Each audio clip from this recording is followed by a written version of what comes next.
In the deep emerald cradle of a lush, mystical forest, a humble woodcutter called the forest's edge home.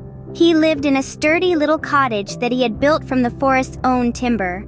Alongside him, his beloved wife, a woman of tender heart and tireless spirit, and their only gem, a 3-year-old enchantress of a daughter with sapphire eyes that sparkled with innocence and mirth.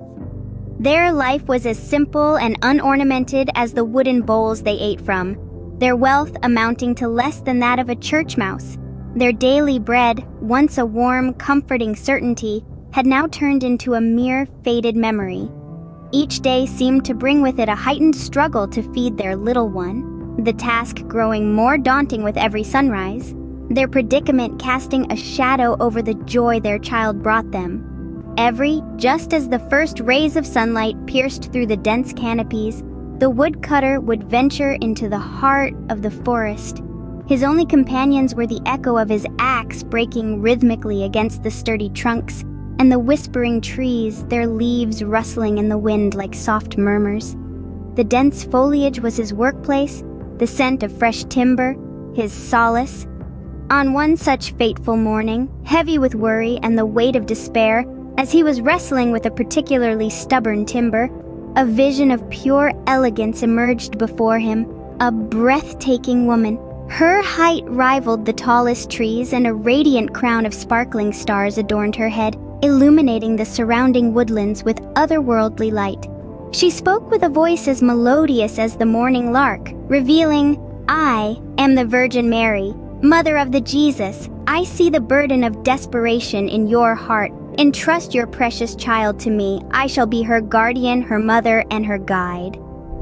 This proposition brought forth a rush of emotions in the humbled woodcutter. His faith guiding him, he fetched his darling girl, her eyes wide with curiosity and wonder. With a heavy heart and a desperate hope, he entrusted her to the ethereal Virgin Mary, who ascended with her to the heavenly realms. Life in the celestial domain was a dream for the little girl. Her meals were honeyed bread and milk as fresh as dewdrops. She wore garments spun from golden threads, and the jovial cherubs were her playmates.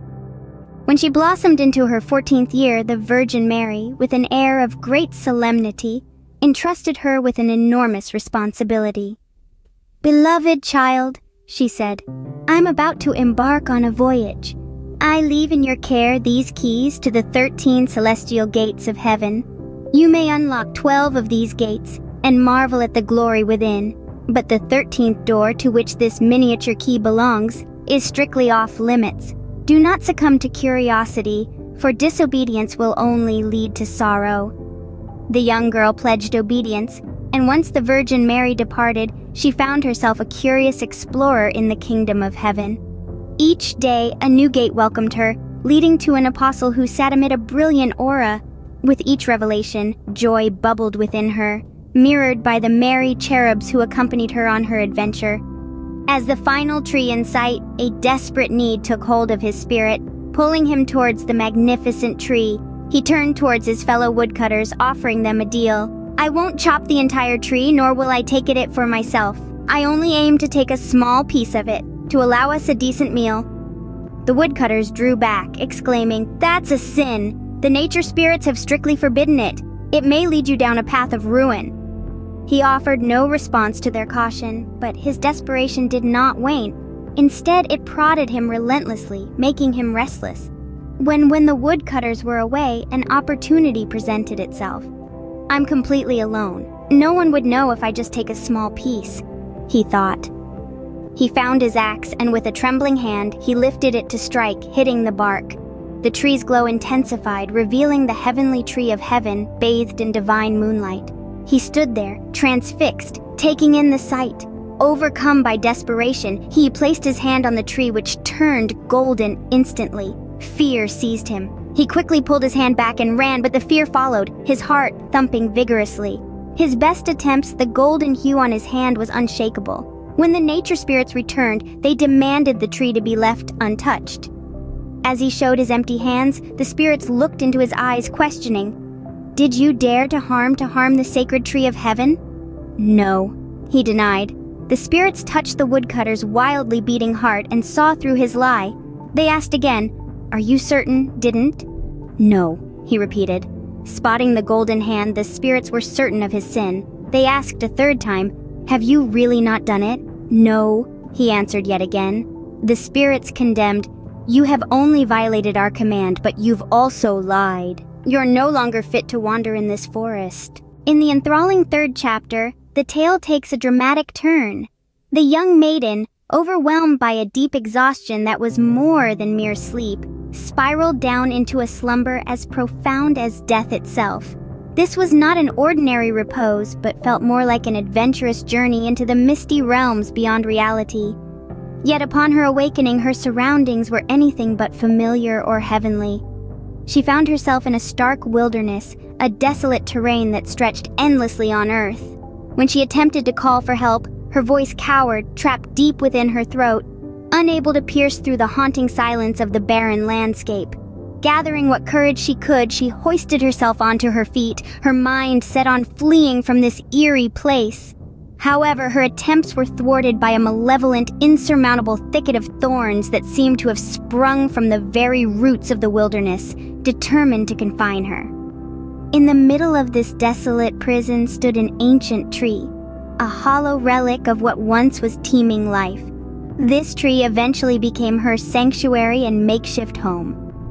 As darkness rolled in, she sought refuge within its hollow trunk, the only shield she had from the relentless torrents of rain and the demon-like howling of the wilderness storms. Her life became nothing more than an endless cycle of weary survival, her heart echoing with longing for the celestial joy and comfort she left behind. Her daily sustenance was the pitiful diet of roots and wild berries she could forage, and the nuts she managed to gather during the fall became her only source of nourishment during the bleak winter months. As her earthly attire disintegrated over time, she found herself exposed to the harsh elements of the wilderness. She took shelter under a makeshift blanket of leaves during the biting cold of winter. When the sun finally returned to radiate its warmth, she would bask at the base of her tree, her uncut cascade of long hair the only cover she possessed. Years rolled by, and she evolved into a silent observer of the minute changes in the world around her, learning to cope. Then, one spring day when the trees reclaimed their vibrant, she was discovered. The king, during one of his hunts, stumbled upon the sight of the golden-haired maiden. He was utterly captivated by her beauty, and after failing to elicit any response from her, decided to take her back to his castle. In the castle, she was lavished with an array of beautiful dresses and every conceivable luxury. Her captivating beauty and mysterious charm eventually won over the king's heart, and he chose to marry her, disregarding her inability to utter a single word. Chapter 4. A full year had come and gone when the new queen, radiant in her motherhood, gave birth to a bouncing baby boy. Late at night, bathed in the soft glow of the flickering candlelight, she lay alone, tucked between the richly adorned royal bed linens within her private chamber. It was in this serene setting that the ethereal figure of the Holy Virgin Mary appeared to her. "Proclaim the truth," she urged, her voice a quiet whisper in the stillness of the room. "Acknowledge your transgression, admit that you have unlocked the forbidden door, and I promise to relinquish the curse and restore your ability to speak. But if you persist in sin and continue to deny your actions, I will have no choice but to take your newborn child away." The queen, despite being offered a chance to speak her truth, chose to remain defiant. With a shake of her head, she audaciously stated, I did not open the forbidden door." Heartbroken by the queen's stubbornness, Mary gently took the newborn child from her arms and disappeared, leaving her alone once more in the quiet chamber. As the broken word spread that the child was nowhere to be found, whispers of foul play started. Murmurs of cannibalism spread like wildfire among the kingdom, with the queen as the accused. The hapless queen could not defend herself, but the king, blinded by his love for her, staunchly refused to believe the rumors. Fast forward a year later, the queen once again gave birth, this time another son. Like clockwork, the Virgin Mary visited her in the quiet of the night.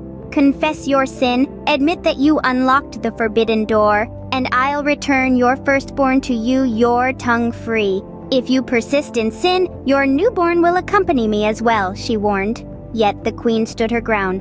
No, I did not open the forbidden door, she replied. With her choice made, Mary, left with no other alternative, took the second baby from her arms and disappeared into the unknown.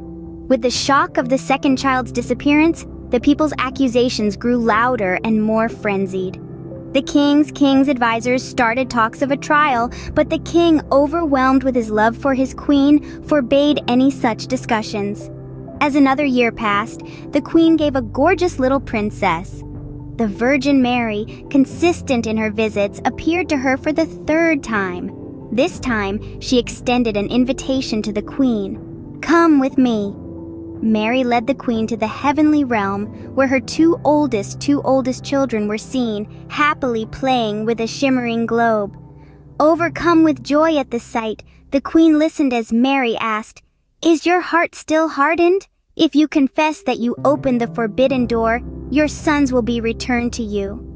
Despite the sight of her children, the queen remained unyielding. "No, I did not open the forbidden door." Disheartened, Mary let her return to the earthly realm, taking her third child along with her. The following morning, with news of the princess's disappearance, cries of outrage echoed from the kingdom against the queen, branding her a cannibal. The king, now overwhelmed, could no longer restrain his advisors from taking. The tribunal's event unfolded, and with her defense absent, she was doomed to unite with the blazing fire. The pyre was prepared. As she was tightly bound to the stake, surrounded by leaping flames, her icy arrogance disintegrated. Deep regret stirred her heart, and within her thoughts a whisper emerged. "Oh, what I wouldn't give to confess my sins before my demise." Suddenly, her own voice echoed back her confession. "Yes, Mary, it was indeed me." A heavenly downpour immediately fell from the heavens, subduing the raging fire. A celestial light bathed the scene. From it, the Blessed Virgin Mary descended. Accompanying her was the woodcutter's two missing sons, and in her arms, the newborn daughter. In her soothing voice, she proclaimed, "Anyone who repents and acknowledges their sins shall be forgiven."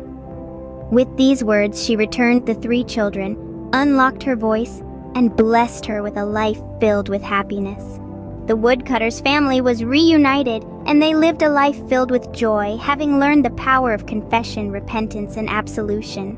And so, dear listener, we learn from this tale that honesty and humility are virtues that even the heavens reward. From the woodcutter's desperation to the miraculous reunion of his family, we journeyed through a tale that taught us the power of confession, repentance, and absolution. It was not wealth or power that saved the day, but a humble heart that acknowledged its missteps and sought forgiveness. The heavens heard her plea and granted her the chance to make amends. The Blessed Virgin Mary herself descended, bringing her sons back, and in her arms a newborn daughter, a symbol of new beginnings, of hope reborn from the ashes of regret. She gave her a voice again and blessed her with a life filled with happiness. Remember, dear listener, that it's always better to face the truth, however harsh it may be, than to live in the shadow of lies and deceit. A humble heart that acknowledges its mistakes and seeks forgiveness is a heart that will be rewarded. As we close this tale, remember these virtues and carry them in your heart. Good night, dear listener, and sweet dreams.